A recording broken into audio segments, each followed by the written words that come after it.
a man single-handedly takes down all the fighters on the battlefield.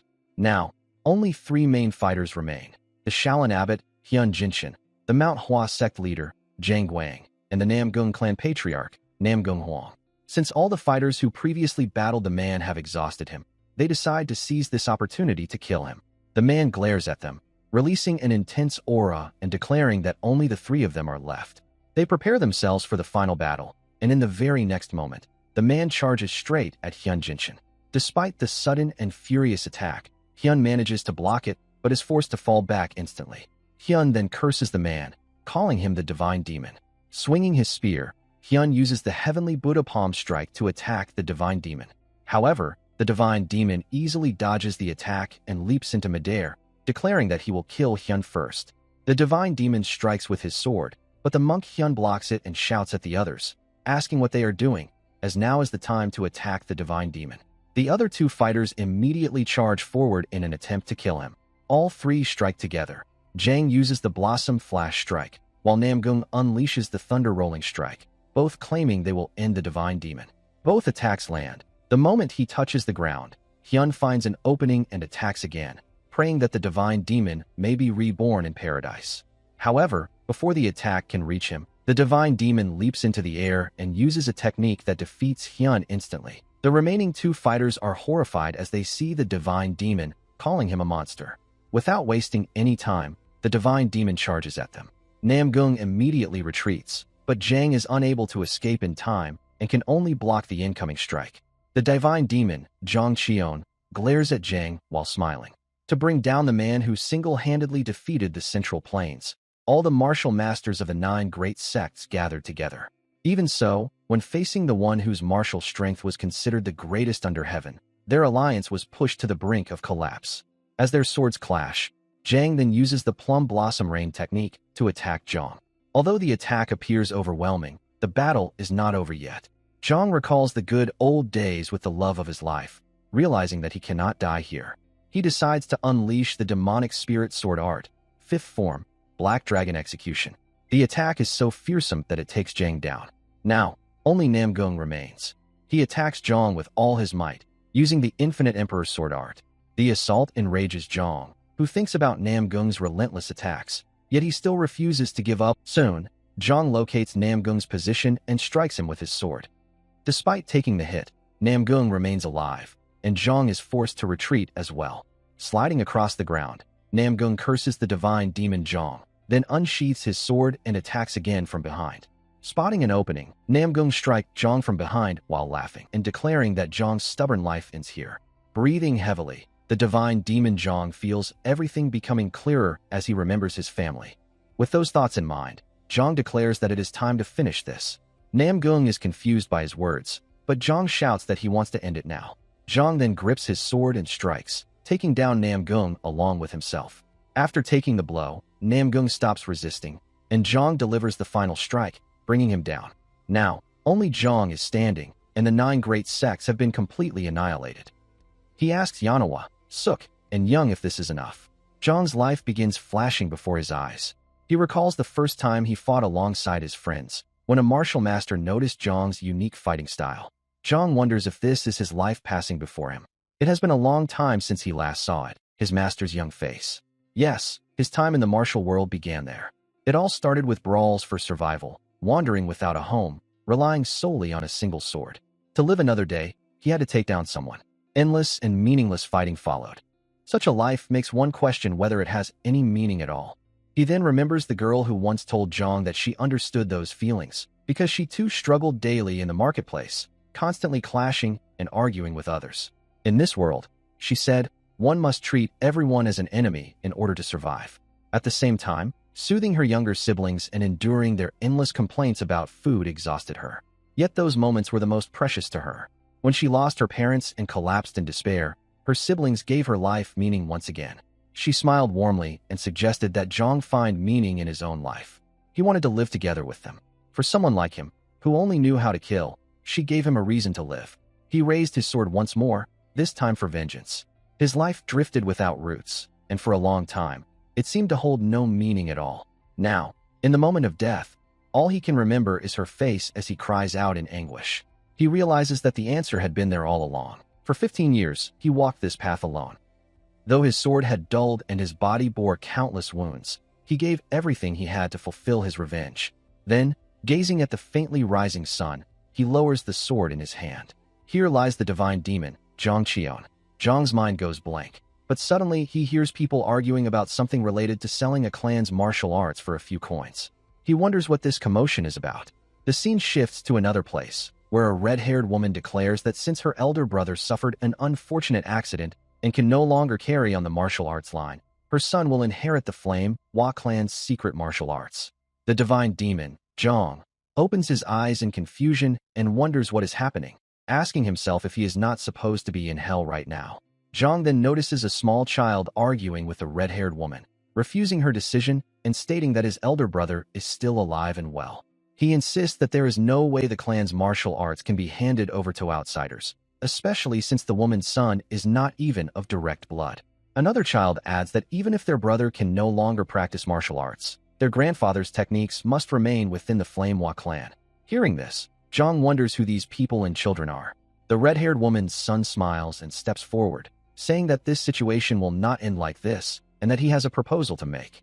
Zhang turns his attention to him as the man continues, explaining that he has heard the two children are so poor that they cannot even afford food, so he is willing to wager money. In exchange, he demands the Hua Mujin art, while he himself will wager his clan's entire martial arts legacy. He then proposes a duel between himself and the clan's elder brother, with the winner taking everything.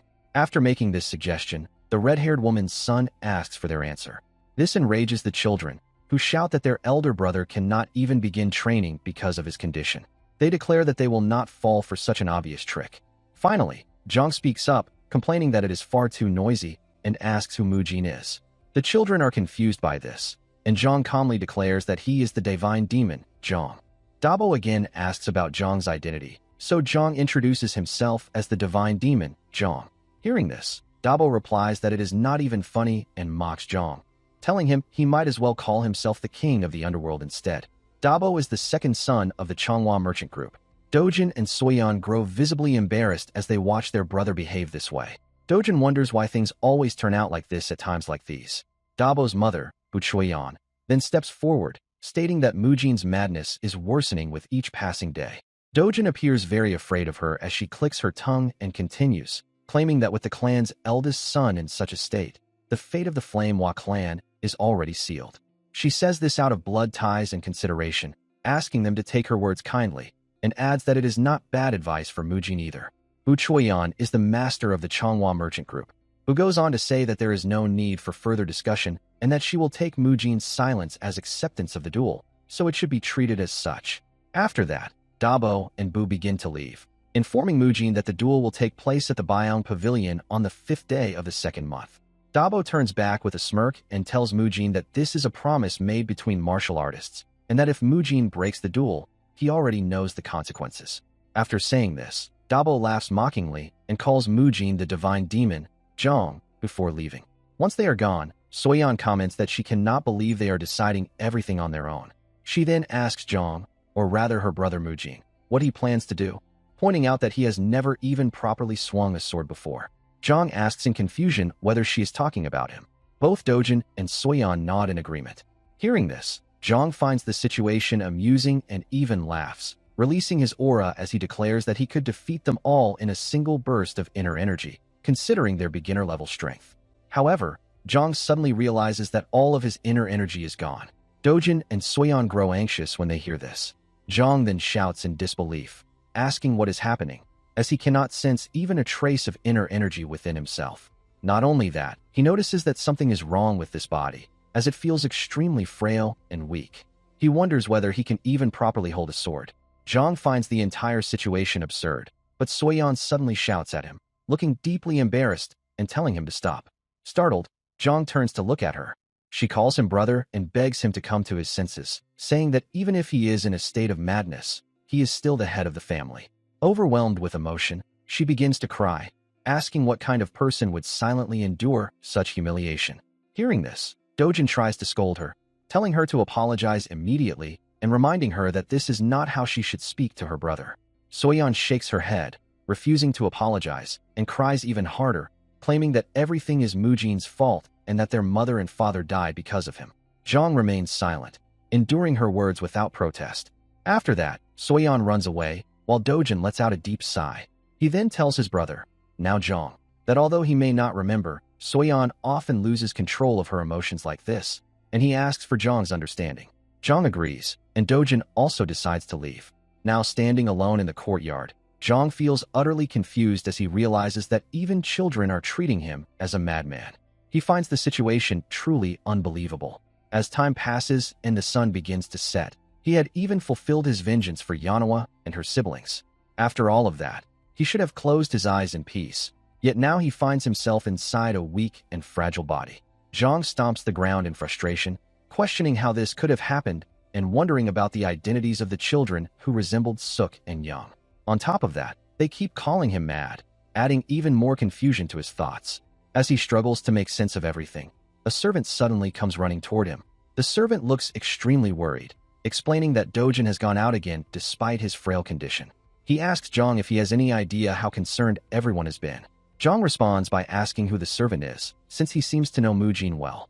The servant becomes visibly confused and lets out a sigh, assuming that this is yet another episode of madness. Because of that, he decides to explain everything once again. The servant introduces himself as Maesok, a vassal of the Manhua clan. He explains that Mujin was once so talented and highly respected that countless Orthodox sects wanted to take him in as a disciple. At the age of 23, Mujin became the leader of the clan, and that person is none other than Zhang. Maesok then adds that this makes it the 6,205th time he has explained this. Hearing the explanation, Zhang asks why his energy core is in such a state now if he was once so great, and he also asks about the so-called madness and why everyone treats him like a lunatic. Maesok hesitates but eventually explains that 17 years ago, two friends, Dabo and Mujin, decided to have a duel without using inner energy. At the time, Mujin was 6 years old and Dabo was 9. They agreed to fight fairly without relying on inner energy. Maesok does not know who suggested the duel first, but while the elders of both families were absent, the two children fought each other. Mujin enjoyed the fight greatly and even complimented Dabo for blocking every single strike. In return, Dabo praised Mujin, calling him a promising genius admired by the Orthodox sects because of his honest and refined unarmed skills. Hearing this, Mujin became confused and asked why Dabo was suddenly saying such things. Suddenly, Dabo used his inner energy and struck Mujin, calling him a fool. Mujin was sent flying and crashed to the ground. From the ground, Mujin asked why Dabo had used the 7 wounds fist strike, even though they had agreed not to use inner energy. Dabo smirked and asked Mujin whether he still considered him a friend after that. Dabo then confirmed that the attack was indeed the 7 wounds fist strike passed down by the Kongdong sect, explaining that its aftereffects were no joke, even if used only once. He further revealed that he had recently tested it on a senior disciple who had become arrogant, leaving him bedridden after a single strike. Dabo then charged forward again, glaring at Mujin and declaring that he wanted to see how much Mujin could endure. After that, he repeatedly punched Mujin. Hearing this story, Zhang finally understands why his inner energy is gone and why people label him as insane. If everyone believes that Mujin's condition is an aftereffect of the 7 wounds fist strike, then it all makes sense.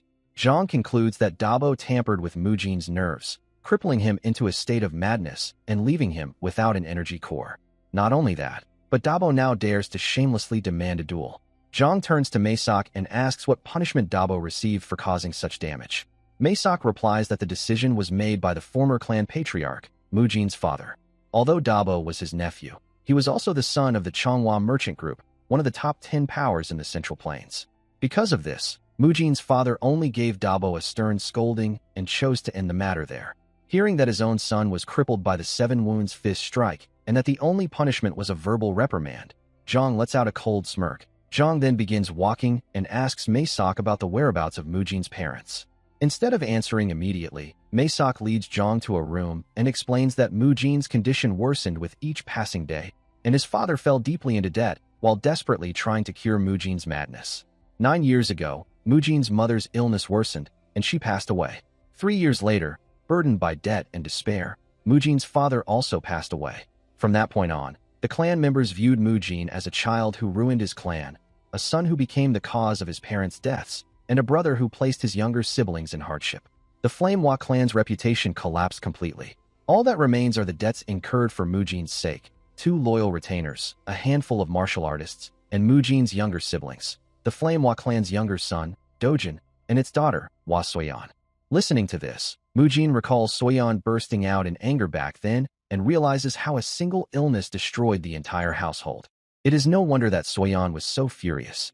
Later that night, while reading through the books in Hua Mujin's room, Zhang pieces together information from the historical records. As the divine demon Zhang, he died in battle against the 9 great sects. 30 years have passed since then, and the vivid sensations of the world around him confirm that this is reality. In short, Zhang now inhabits the body of Hua Mujin, the Flame Clan's eldest son, a man considered mad and left without an energy core. Those Zhang needed to kill in his past life were already dealt with, leaving him with no regrets from that existence. However, now that he has 2 siblings who care for him and whose circumstances are tragic, they remind him of the 2 children from his past, Suk and Young. With that in mind, Zhang concludes that he must live this life now, and perhaps he can help Dojin and Soyan, even if only a little. At present, his greatest obstacle is the Changhua merchant group. They crippled this body and ruined the clan. That is why Zhang must immediately prepare for his duel with Dabo, which is set for the 5th day of the month after next.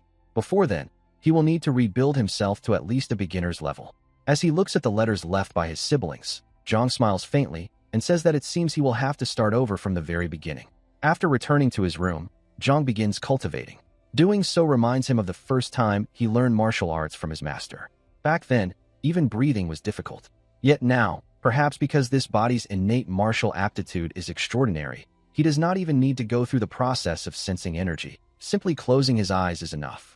Zhang's energy begins to flow throughout his room and even outside it, but suddenly he lets out a scream of pain.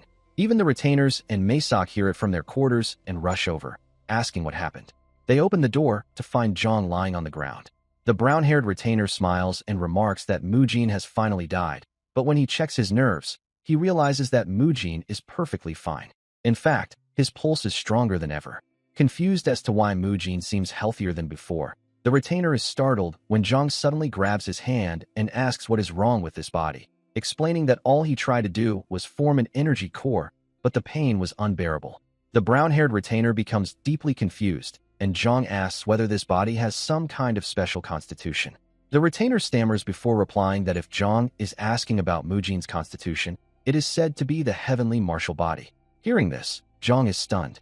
The brown-haired retainer laughs and forcibly pinches Zhang's hand, explaining that it is a rare heroic constitution chosen by the heavens, or so he was told by a Shaolin elder monk. Seeing him laugh, Zhang asks why it is amusing and realizes the truth. This constitution is the complete opposite of what is suited for demonic arts. If a body filled with pure, upright energy attempts to cultivate demonic techniques, it will suffer extreme pain and, in the worst case, even death. Meanwhile, Zhang is lost in thought, wondering why, out of all the heavenly constitutions, he had to end up with the heavenly martial body. He also grows anxious about the duel, which is now only a little over a month away. Zhang then asks Masak about the identities of the 2 elderly men present.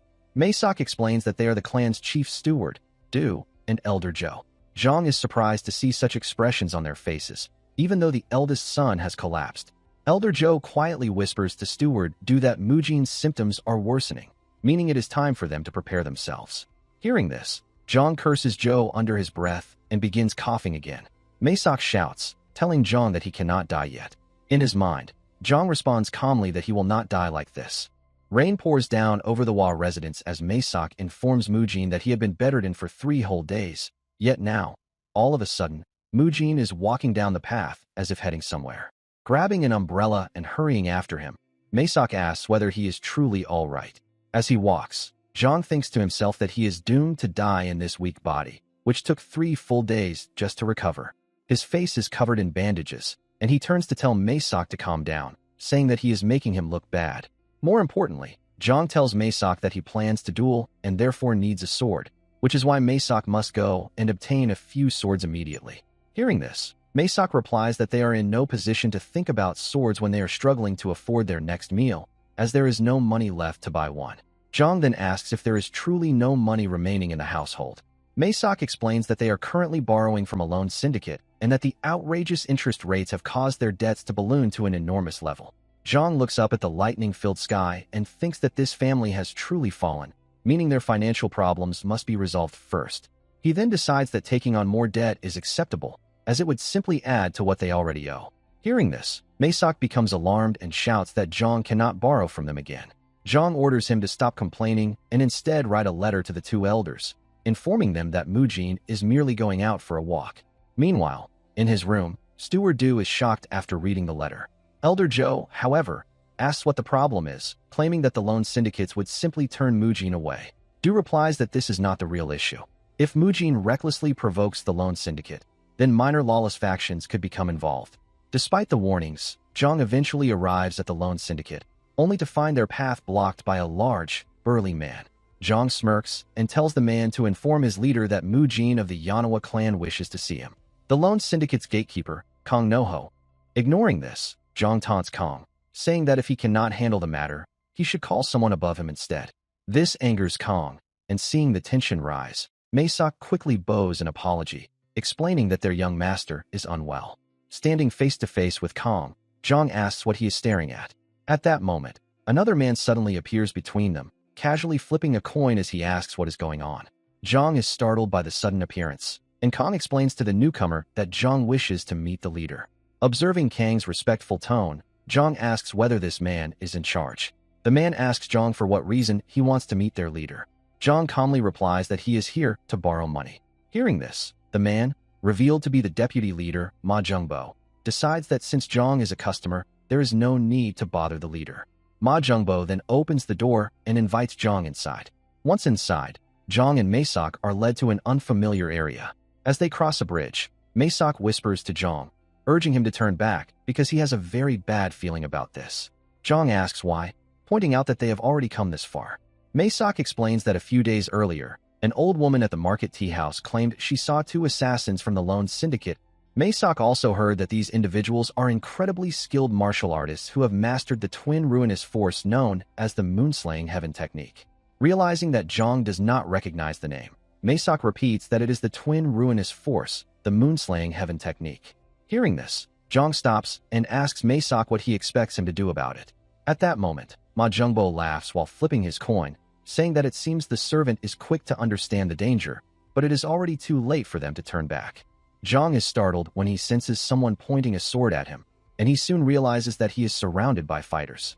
Ma Zhengbo then orders the fighters to begin. Zhang asks if this was their intention from the start. Hearing that, Ma Zhengbo turns and replies that at a crowded entrance, they cannot simply eliminate the Manhua clan's eldest son outright. Ma Zhengbo continues, stating that Mujin cannot even repay the principal, let alone the interest, calling his situation shameless. He adds that he will not allow Mujin to bleed him dry the way his parents did. Masak steps forward and begins begging them to spare their young master Mujin's life. But Zhang is confused when Ma Zhengbo mentions his parents and declares that he never had parents. Everyone present falls silent upon hearing this, and Zhang realizes that, for a brief moment, he had mistaken Mujin for his former self from his past life. The fighters move to attack, and Ma Zhengbo orders them to merely rough him up. Following the command, one fighter grabs Zhang by his robe and strikes at him. Masak is terrified at the sight, but in reality, Zhang counters the attack and easily injures the fighter's arm. The fighter cries out in pain and collapses to the ground, shouting that the timid Zhang has some light footwork. Zhang continues by mocking the fighter, saying he is surprisingly soft for such a big man. Zhang remarks that with this frail body, using such methods is far better than engaging in a direct fight. Flipping his coin, Ma Zhengbo demands to know what they are doing and orders them to hurry up and finish it. Another fighter charges at Zhang. The fighters continue attacking, but not a single blow lands, as Zhang effortlessly avoids every strike. The fighter pours all his strength into a final attack, but since Zhang cannot rely on brute force, he instead uses movement techniques. Zhang lunges forward and strikes with his head. The fight is not over yet, as the fighter attacks again, but Zhang once more dodges the blow and counters with a powerful kick, slamming the fighter to the ground and sending him crashing into the other fallen fighter. Both fighters are barely able to stand. Masak looks at Zhang in disbelief and asks if he is alright. Zhang replies by asking whether Masak cannot see that he is perfectly fine. Shocked, Masak asks where in the world he learned such techniques. Zhang explains that this is not martial arts at all, but survival skills he naturally picked up while living on rough streets. Zhang then pauses in confusion and asks himself when Mujin ever lived on the streets. Still flipping his coin out of habit, Ma Jungbo compliments Zhang, saying that he is quite skilled. He then attacks Zhang by flicking the coin toward him, challenging him to dodge it. Just like before, Zhang instinctively avoids the attack and turns back, realizing that Ma Jungbo had thrown the coin.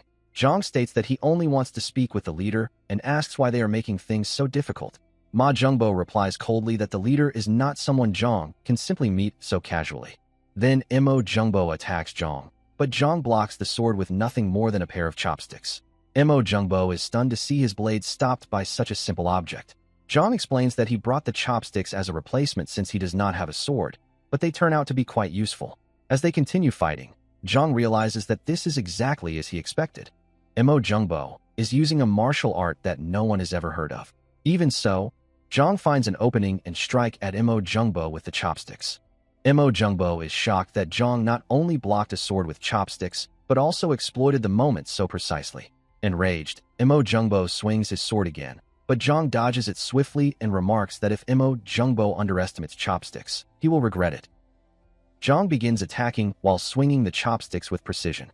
As he takes the hits, Mo Jungbo recalls the rumors claiming that Mujin could no longer use inner energy, yet somehow he has reached such a high level, and he swings his sword once more, but Zhang dodges again. This makes Mo Jungbo question whether Zhang is truly the Mujin of the Manhua clan that he once knew.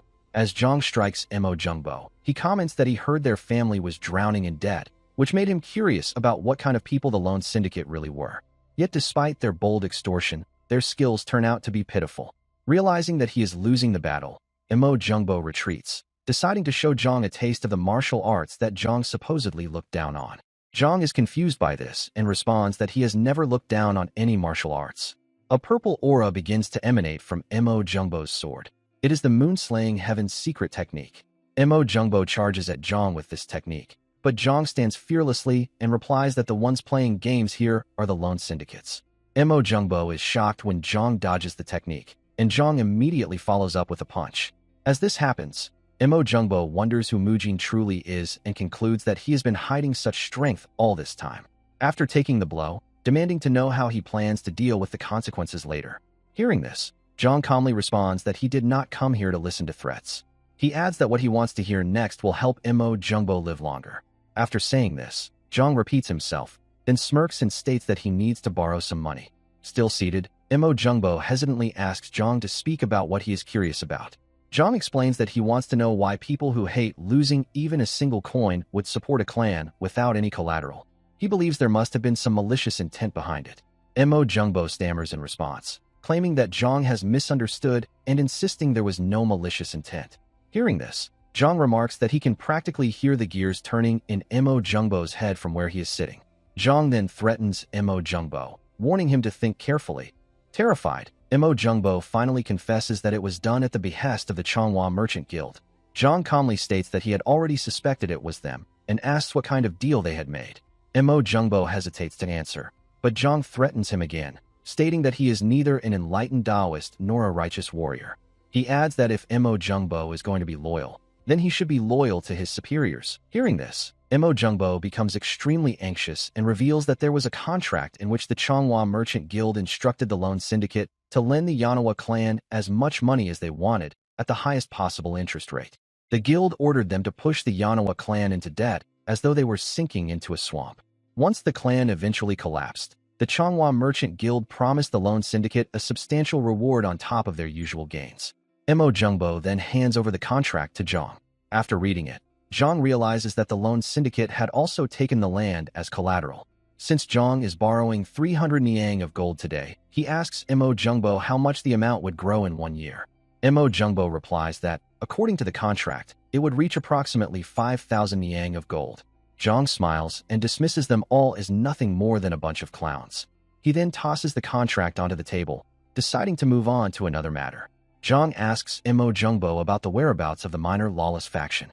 Without hiding anything, Mo Jungbo reveals that the minor lawless faction is actually part of the Four Heavens Alliance, a union of Sapa sections. Zhang is puzzled and wonders if such a faction even existed within the alliance. Mo Jungbo agrees and says he heard they only joined recently. Maysak quietly whispers to Zhang, asking when Mujin ever met them to be spouting such nonsense again. Zhang tells Masak not to worry about it, saying it is too troublesome to explain. Zhang then asks why the man sent to retrieve the money is taking so long. Mo Jungbo nervously begs him to wait a little longer. Moments later, a fighter rushes in, painfully pushing the door open before placing 300 niang of gold on the table. The sight immediately pleases Zhang. After inspecting the money, Zhang praises it, saying it will be sufficient. Zhang stands up and tells Masak to let go. Masak, still seated, asks if Zhang truly intends to borrow such a large amount. Zhang orders him to take it without questioning. Outside, rain pours down as they leave the mansion. Zhang instructs Mo Jungbo to ensure that everything is properly recorded in the ledger that same day. He adds that once his business with Mo Jungbo's major client, the Changhua Merchant Guild, is concluded, he will return to settle every single debt. Mo Jungbo can do nothing but listen. From what he has seen, Zhang senses that the loan syndicate has also been exploiting common people, and he orders them to stop immediately. He warns that if they cross the line again, there will be serious consequences. Mo Jungbo replies that they will keep that firmly in mind. After Zhang leaves, Mo Jungbo gasps and thinks to himself that they will see who gets ruined first, while deeming Mujin to be the mad young master of the Yanhua clan. Zhang soon returns to his mansion. Steward Du then asks what on earth happened at the loan syndicate.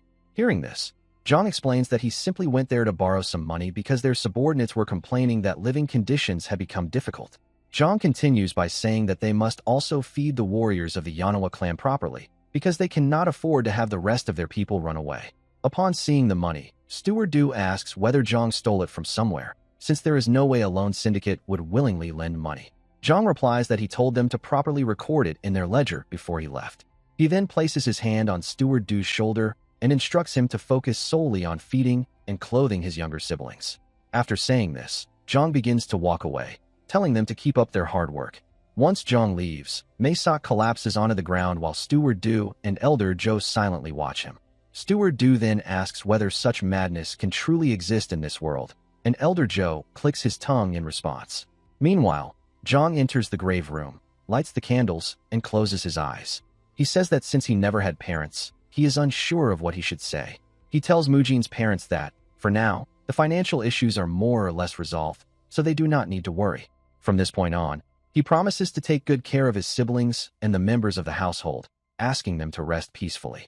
It turns out that Soyan and Dojin are also there, quietly listening to what Mujin is saying.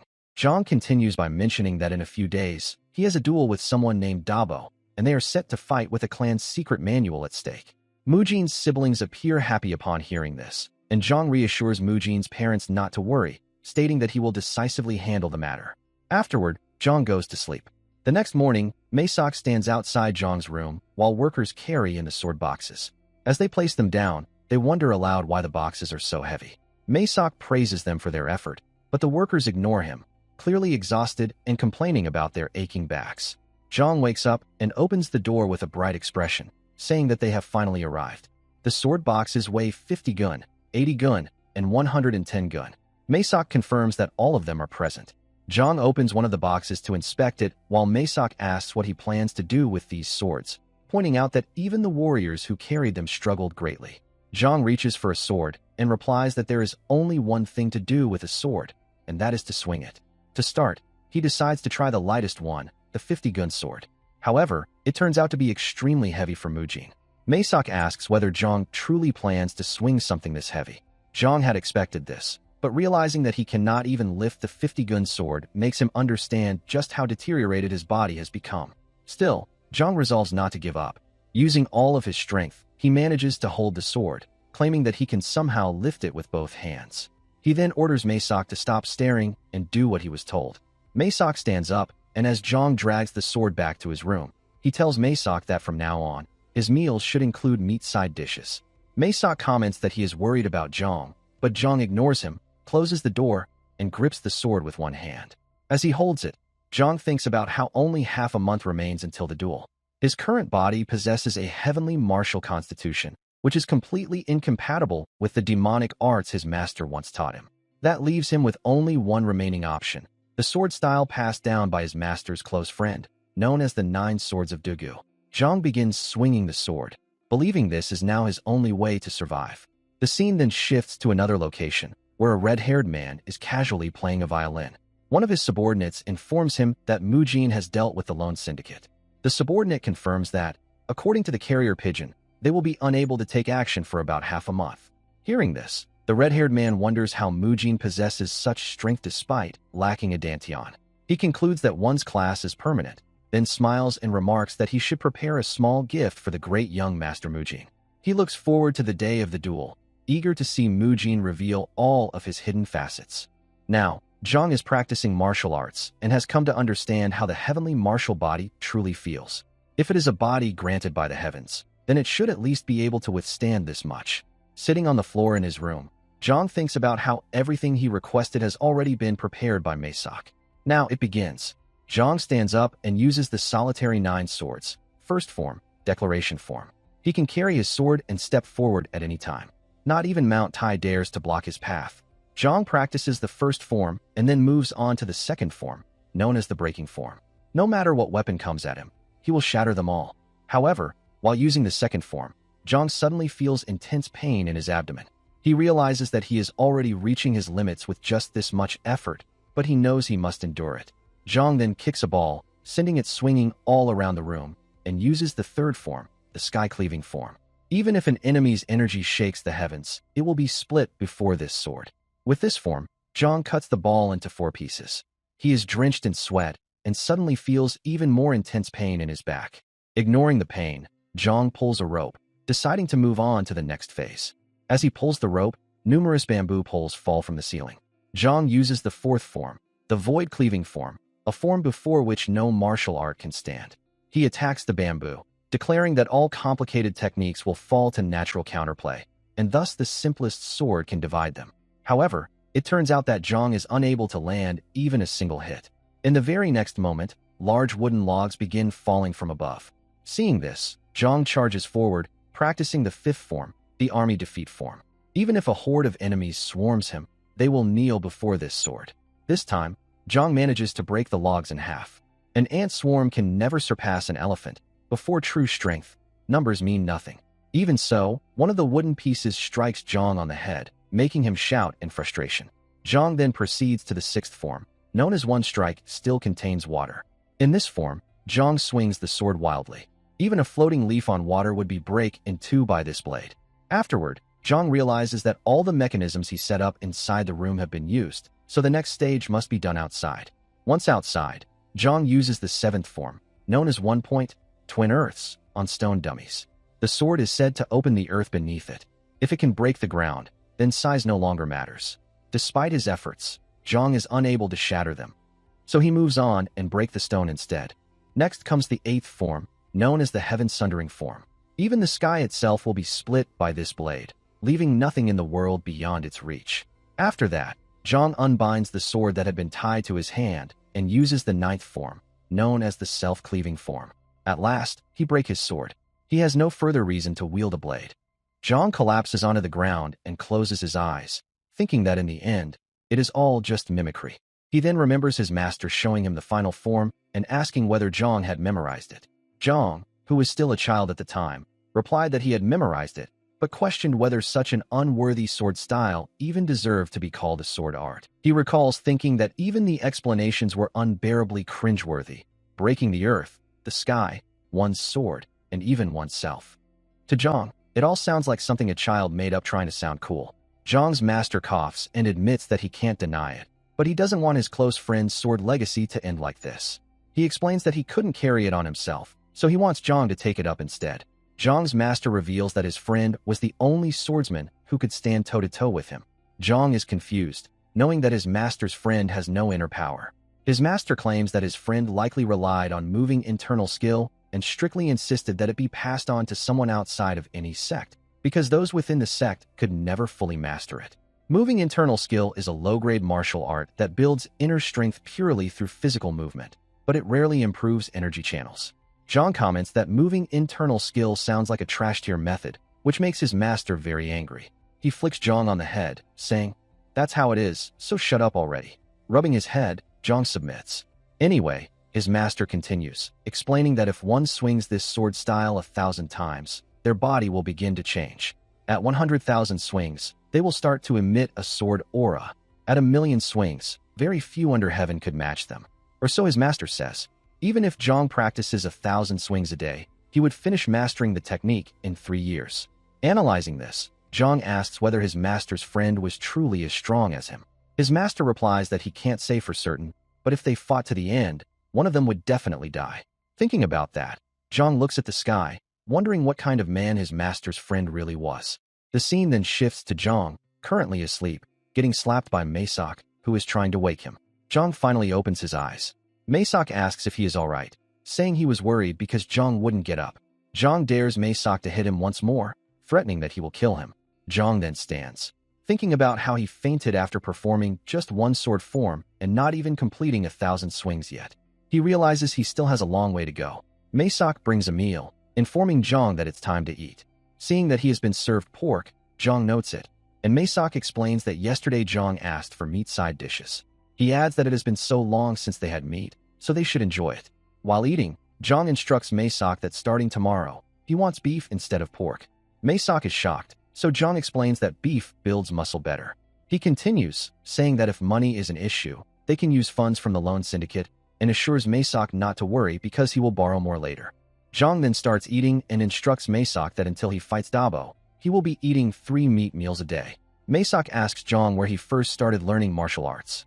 Zhang, while eating, questions why he is being asked and if it's weird. He explains that a person who couldn't even function like a normal human suddenly mastering sword techniques is, of course, unusual. Masak replies that he is simply amazed. Mujin didn't know martial arts, yet he used a chopstick to defeat the guards of the loan syndicate, and now he is mastering this crazy sword style. Zhang gulps down his food and responds that he already told the kids, so telling Masak doesn't matter. He then reveals the truth. He is not really the eldest son, Mujin, but the divine demon Zhang. Hearing this, Masak interrupts, warning Zhang that if he starts spouting nonsense again, he will leave. Masak explains that he worries about only one thing. Like before, Zhang might lose his memory again, transform into someone else, and disappear without a word. He looks worried and asks if Zhang is thinking of abandoning the Manhua clan. Zhang, putting his chopsticks back on the tray, confirms that he would never abandon the clan, not until Manhua becomes the strongest martial family in Sichuan. He adds that, besides that, he doesn't really have anything else to do. Masak is shocked to hear that Zhang's goal is to make Manhua the strongest martial family in Sichuan. Zhang confirms it. Masak gasps and taunts that it's ridiculous. Zhang flicks Masak on the head and tells him to leave if he is done yapping. Masak stands up and exits, leaving Zhang alone. Zhang then reflects on making Manhua the strongest in Sichuan, claiming that this alone would be enough for Mujin as well. The scene then shifts to Elder Zhou and Steward Du, who are holding a meeting in a room. Elder Zhou tells Steward Du that in 10 days, the duel between Dabo and Mujin will take place. Steward Du replies that Dabo will definitely try to end Mujin's life and, after that, come for the Yom Emperor's inheritance. Hearing this, Elder Zhou suggests they should run before that happens. Steward Du is shocked and asks what he means. Elder Zhou urges him to think carefully, explaining that they cannot allow the last 2 remaining members of the clan to be harmed as well. Zhang clicks his tongue, looking exhausted from practicing sword swings, thinking that just by swinging a sword every day, he has built some muscle in his arms. He has finally reached the point where he can swing a 110-gun iron sword with one hand, but he wonders why his sword technique is still unstable. Thinking about it, Zhang clicks his tongue again, noting that there is only a week left until the martial arts competition. Suddenly, Dojin and Soyeon enter the room, commenting on how hard Mujin is still training. Noticing the kids, Zhang asks what brings them here and tells them to play somewhere else because it's dangerous. Dojin replies that they were worried and admits he had been watching for a few days, fearing Zhang might be overdoing it. Soyeon asks if Mujin is training because of what she said when she was furious last time, clearly worried and recalling her anger. Zhang responds thoughtfully, realizing that whenever he sees these kids, he is reminded of them.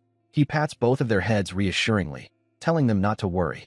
Dojin then strikes a pose like he's swinging a sword and asks Mujin to comment on his stance, complimenting him on looking very impressive. While doing so, Dojin asks if this is how Mujin performs it, noting he really looks like a martial artist. Soyeon quickly corrects him, pointing out that Mujin stretches his arm a bit more. Zhang finds the kids adorable as they try to imitate him. The children continue to argue, insisting that their stance is completely different from Mujin's. Hearing that, Zhang asks if that's really true. Seeing the kids reminds him of his own training with his master. At one point, when Dojin stretches his arm, Soyeon bites him playfully. Zhang recalls his master's teaching. While swinging the sword, one should exhale and hold, making sure not to rush. When returning to position, inhale slowly and briefly. Thinking about this, Zhang remembers that the most important aspect of the solitary 9 swords is the pupil's breathing method, a lesson he had forgotten. He smiles, reassuring the kids not to worry, and confirms that he will definitely win. After saying this, he throws them out of the room, telling them to go back to their own room. The kids are shocked but smile, thinking nothing will happen. Focusing back on his training, Zhang concentrates on breathing, exhaling while swinging, holding his breath as long as possible without rushing, and returning to position with a slow, short inhale. He releases all the internal energy gathered in his body at once. This time, Zhang is able to tear the wood into small pieces. The pupil is a form of qigong that builds internal energy directly through physical movement, compared to other qigong methods that circulate energy through meditation. It is classified as a lower-class martial art, where significant development of energy channels is difficult to achieve. In awakening such pupils, a stable breathing method is essential. Unlike before, when swinging the sword was difficult, Zhang's body gradually stabilizes as he synchronizes his breathing with the sword technique. After repeating the sword training dozens of times, the dantian, which had been scattered for years, slowly begins to condense. The scene then shifts to Elder Zhou, who asks Maesok, working in the kitchen, if young Master Mujin is still training. Maesok turns and confirms that Mujin has now completely transformed into a completely different person. At first, Mujin kept collapsing, but now he doesn't even show signs of weakness.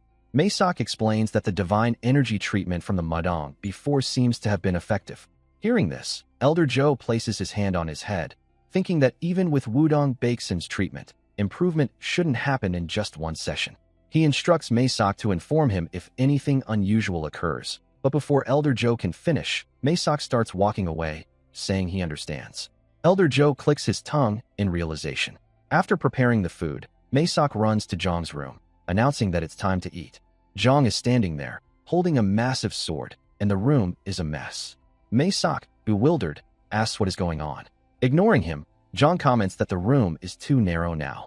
Maesok grows even more confused, and Zhang clarifies that it's too narrow to continue training, so he should use the training ground from now on.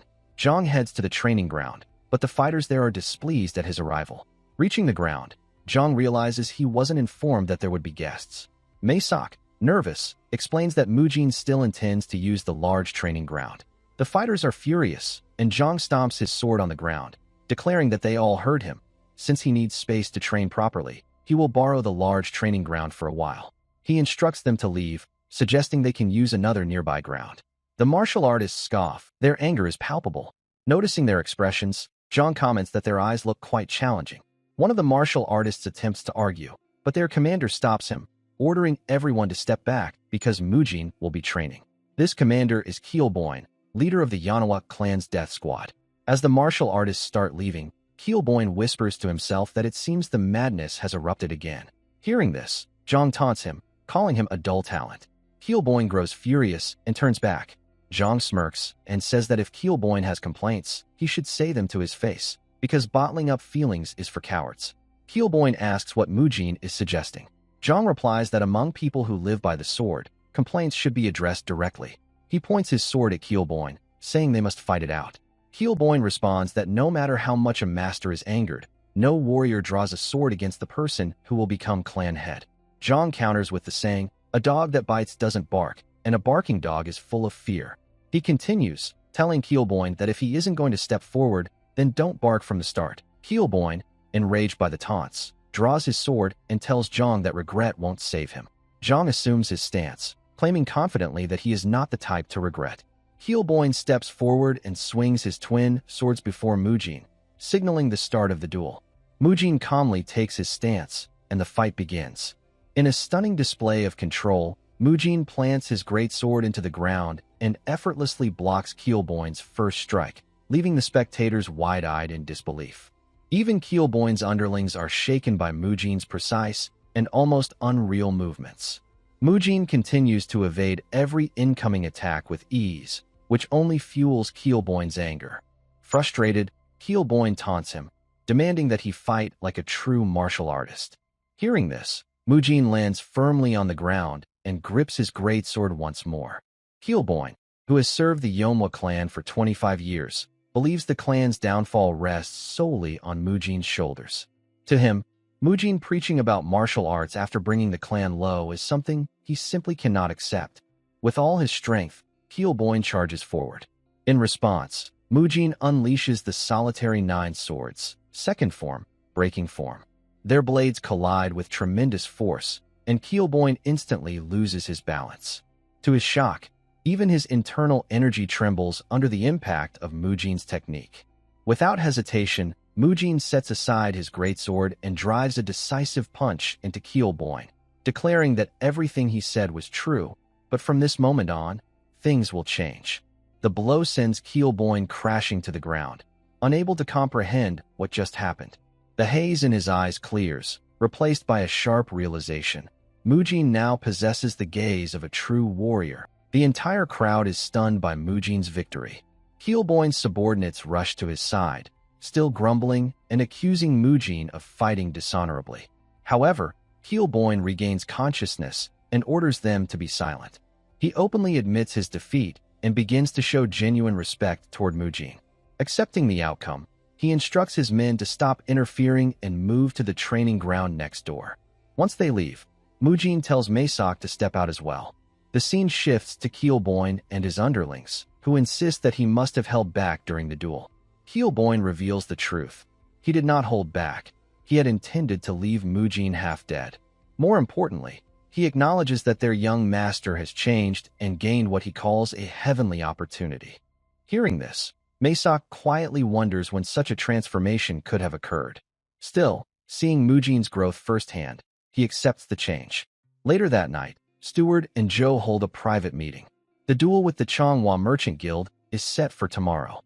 They reflect on the 27 years since they first entered the clan and recall how extraordinary the Flame Emperor was in his youth. He arrived with nothing, yet demonstrated martial arts so remarkable that even the proud Tang clan acknowledged his brilliance. Drawn in by his radiance, both Steward and Joe pledged their loyalty to him for life. Now, however, they are considering breaking that loyalty in hopes of resolving the clan's bloodline crisis.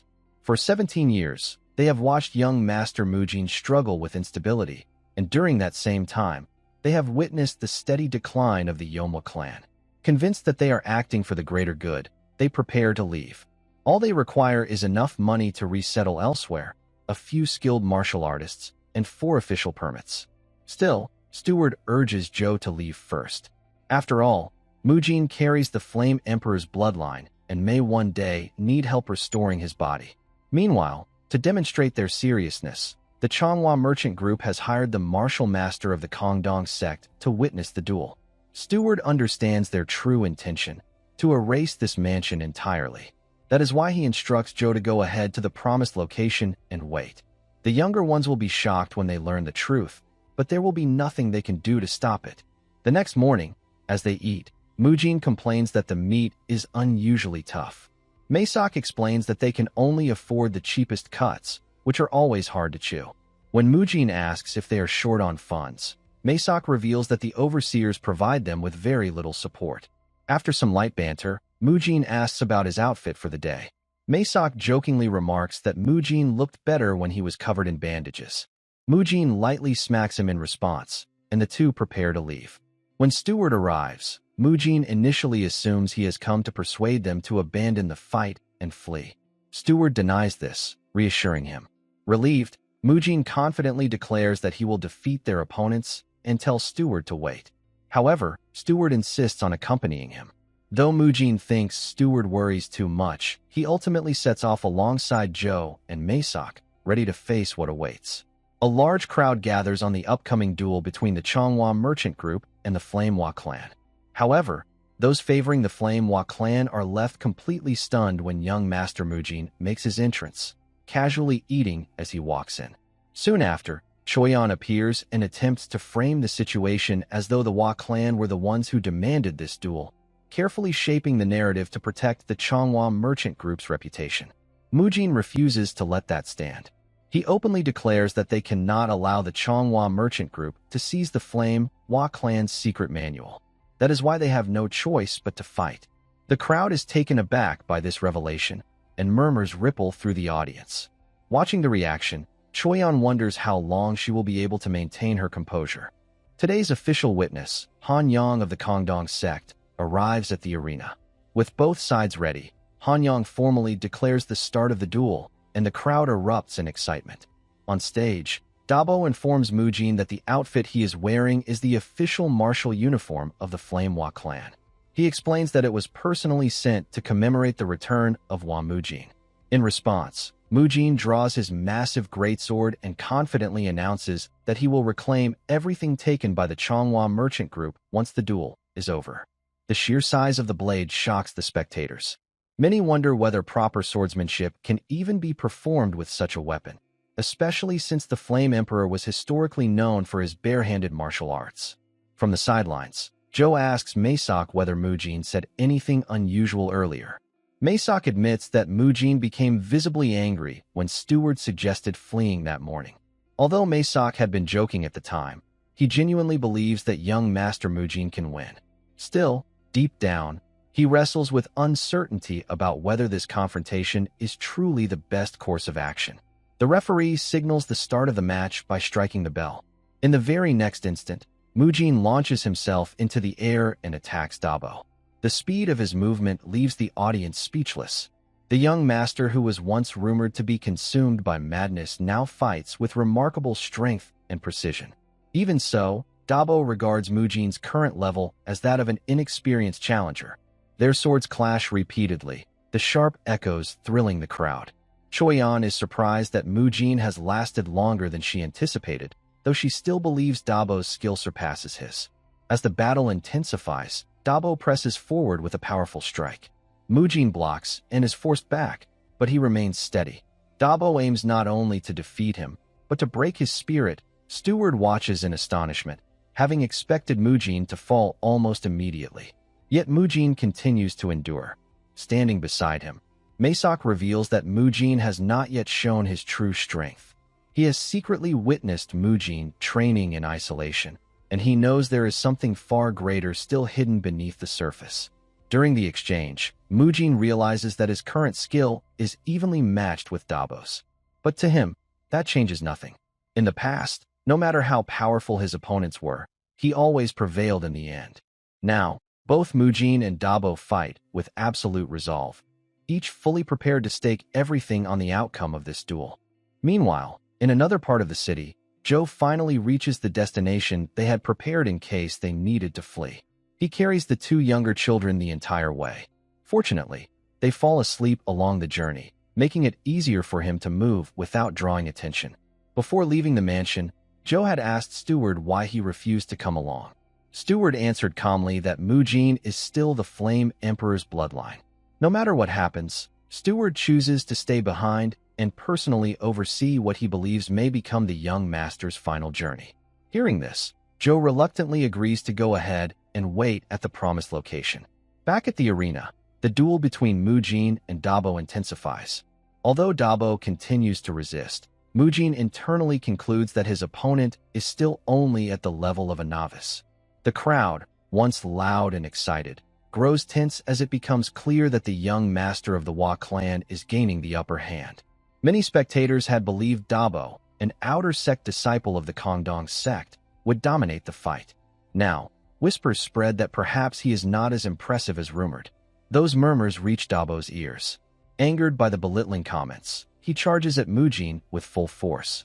From the sidelines, Maesok and Steward grow anxious and shout for Mujin to dodge. Instead, Mujin calmly activates the Peerless Nine sword's first form, preemptive step.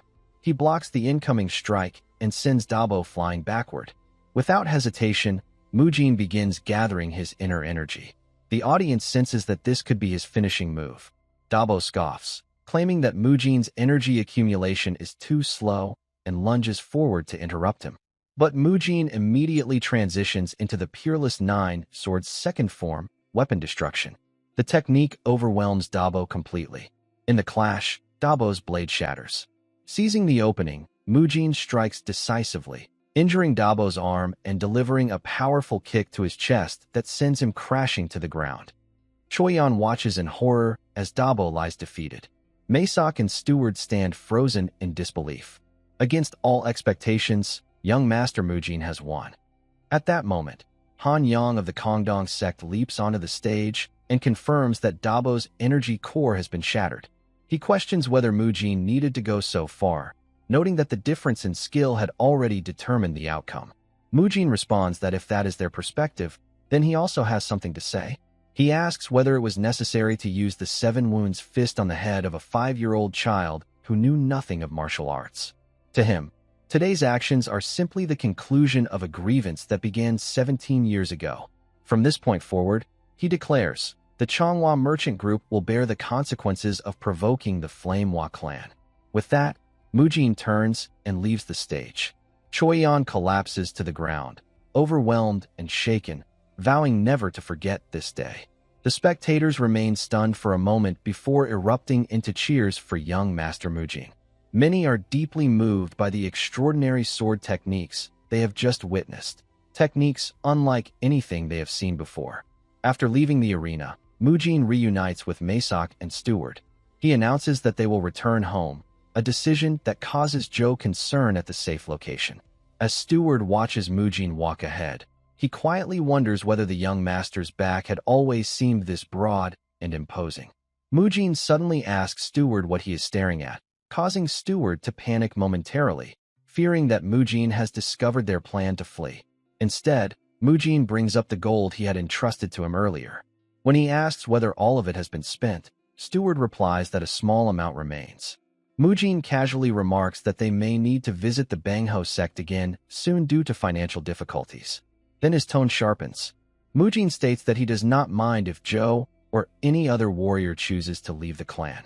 However, if anyone ever attempts to separate him from his 2 younger siblings, they will have to stake their lives on that decision. The scene shifts back to the promised hideout. The 2 younger children are now awake and complaining to Joe about being brought there without explanation. Just then, Joe reads the letter delivered by messenger pigeon. As his eyes scan the contents, his expression changes instantly, fear taking hold as he realizes what it says. Since the topic of money has come up, Mujin decides it is time to settle matters with the lenders from the Bangho sect. Determined to handle everything personally, he tells Steward to rest. Although Steward witnessed Mujin's victory in the duel, he still cannot hide his concern. Without delay, Mujin heads straight for the Bangho sect with Masak at his side. Along the way, Mujin tells Masak that from now on, he must stay close behind his big boss at all times. When they arrive, Jungbo is visibly shaken to see Mujin standing before him. He never expected to encounter him again. Mujin calmly states that he has come to repay his debts and casually remarks that the place seems unusually quiet today. Jungbo can clearly sense that Mujin is no longer the same as before. The air around him feels cold yet steady, the presence of a martial master radiating lethal intent. Taking a seat, Mujin asks for the whereabouts of their leader. Jungbo cautiously inquires why he wishes to see him, but Mujin repeats the question directly. At that moment, the boss appears in person, Chai Wunjil. Mujin questions why it has been so difficult to meet someone who merely wishes to talk. He then glances at the man standing behind Chai Wunjil and asks if he is one of his lackeys. The man is revealed to be Dongsal Hukjo of the Social sect. When Dongsal attempts to speak, Mujin cuts him off immediately. Offended, the man charges forward, only for his hand to be injured by a pair of chopsticks. He stumbles back in shock, realizing Mujin is far from ordinary. Regaining his composure, Dongsal attacks again, but Mujin effortlessly dodges every strike. Unable to comprehend how his attacks are being avoided so easily, he grows more frantic. In a split second, Mujin finds an opening and strikes again.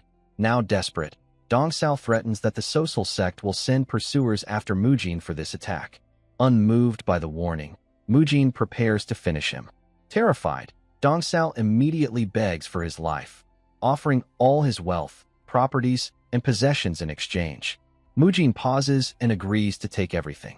Dongsal claims his assets are located in D-Change and promises to retrieve them at once. Mujin allows him to go but issues a cold warning.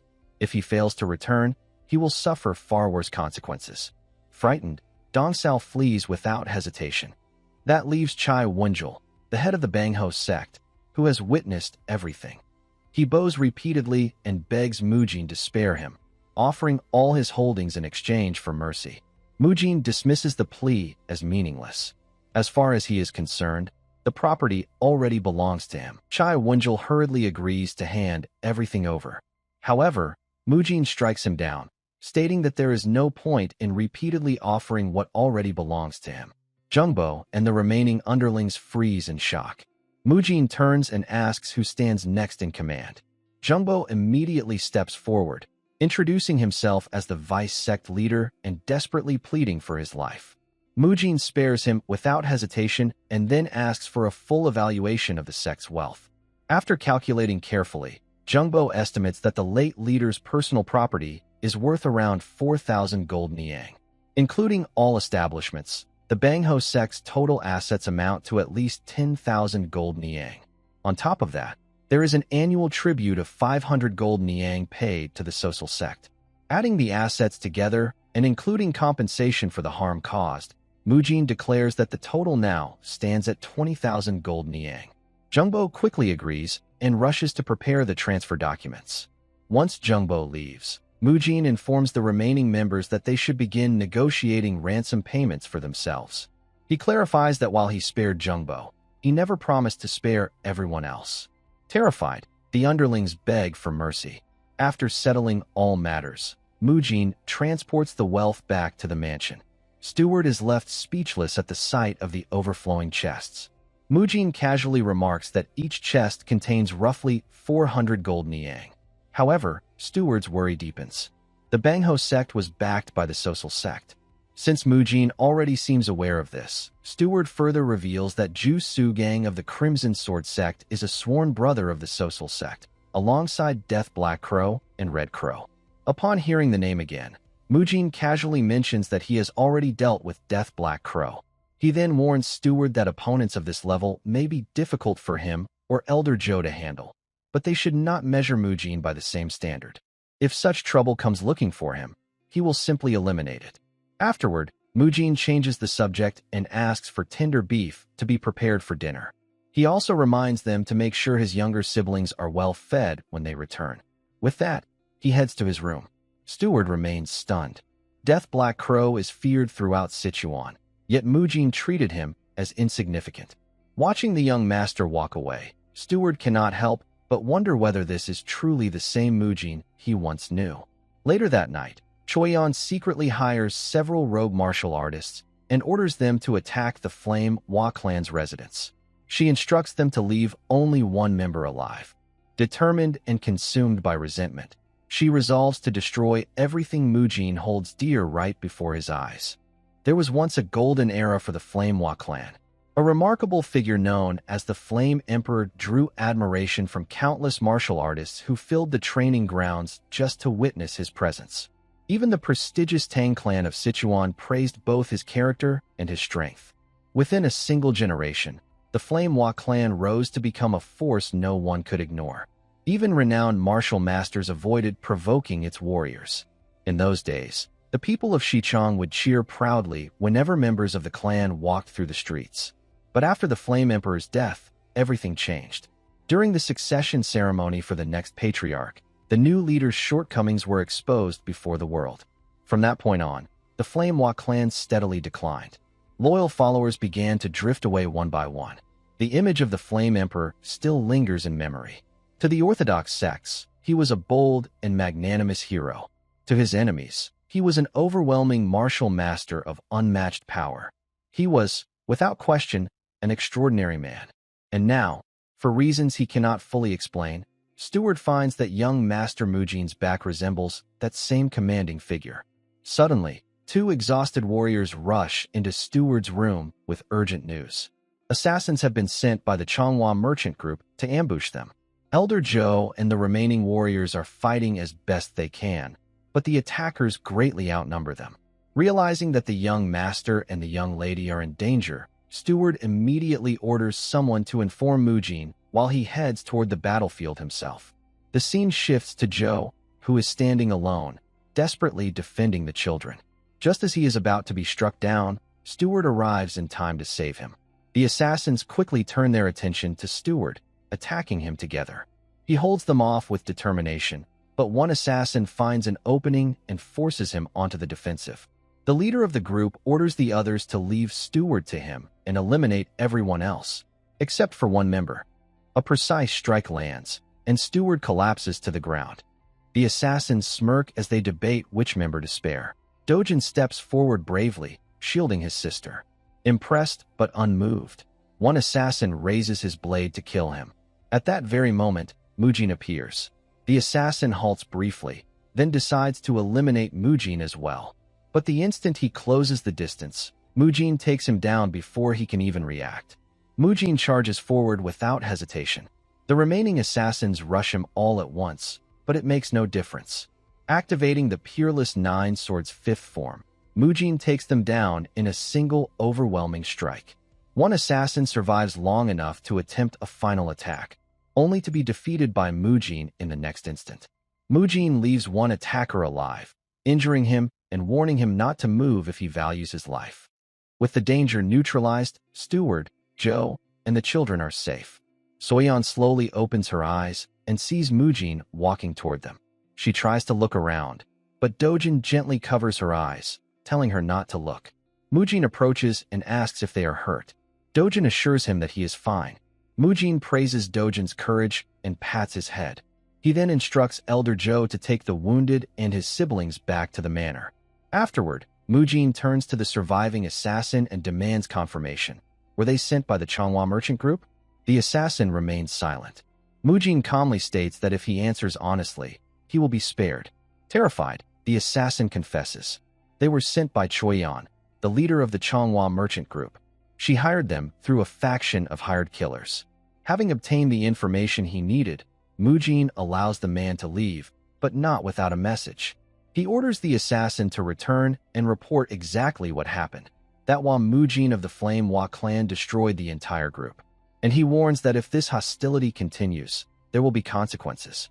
Mujin walks back from the town in the daylight. The rumors of him single-handedly taking down the Bangho sect now make sense to the public.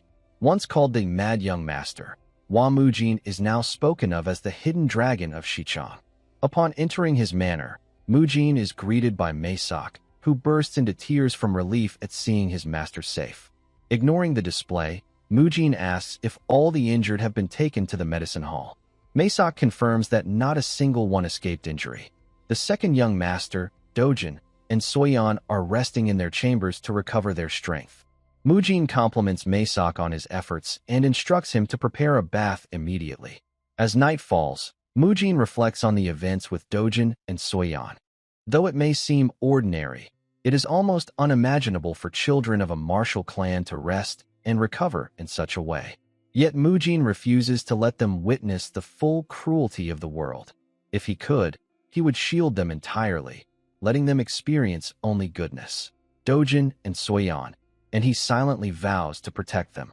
The next day, Mujin heads to the medicine hall and asks Joe about the Red Flame art manual, leaving Joe visibly shocked. Joe hesitates and asks why Mujin wants it. Mujin, with a calm expression, asks if Joe fears he might destroy the manual in another outburst. Joe pauses, realizing he cannot personally teach Mujin the clan's secrets due to his condition.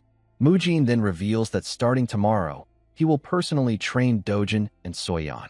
Judging by Joe's expression, Mujin senses his doubt, but reassures him that there is nothing to worry about. Reluctantly, Joe hands over the secret manual. After Mujin leaves, Joe exhales deeply and turns to Steward, asking if this is truly safe. Steward, however, advises him not to worry. They have both witnessed Mujin's overwhelming swordsmanship firsthand.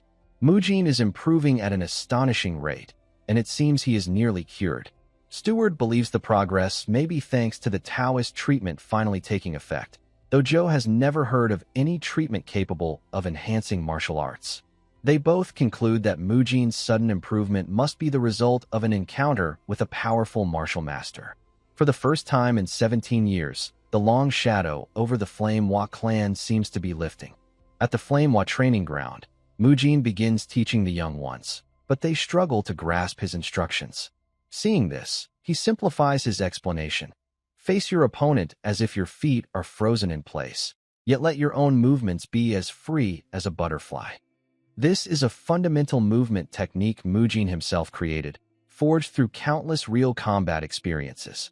Both Dojin and Soyeon are impressed, but Soyeon hesitantly questions it, reminding Mujin that Joe and Steward once said he had little real combat experience. Dojin quickly tells her not to start that argument. Ignoring their chatter, Mujin moves on to actual sparring, instructing them to attack him using the basic fist techniques they had learned.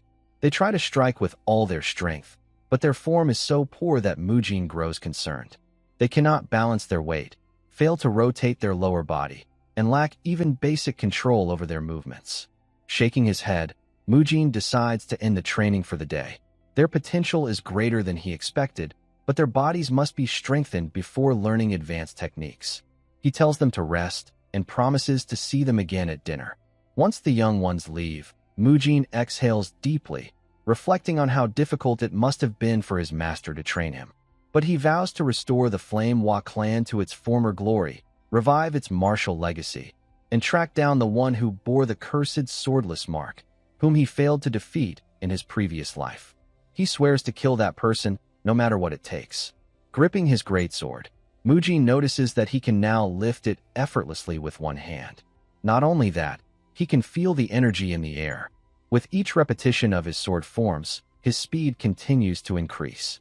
A few days later, Joe and Steward return. Mujin simply nods and tells them, "Good work." Maesok, flustered, begins rambling about all they endured to protect the young ones. But Mujin interrupts angrily, reminding them that they were the ones who caused the danger in the first place. "If I had arrived even a moment later, you all would have been in big trouble. Don't let this happen again." At that moment, the Taoist Du Youngsu arrives, boasting about how his medicine cured Mujin. Initially unfamiliar with him, Mujin dismisses the Taoist, telling him to leave. Maesok quickly informs Mujin of Youngsu's role in his recovery and apologizes. Mujin, however, steps aside, gestures for Youngsu to enter, and finally welcomes him into the manor.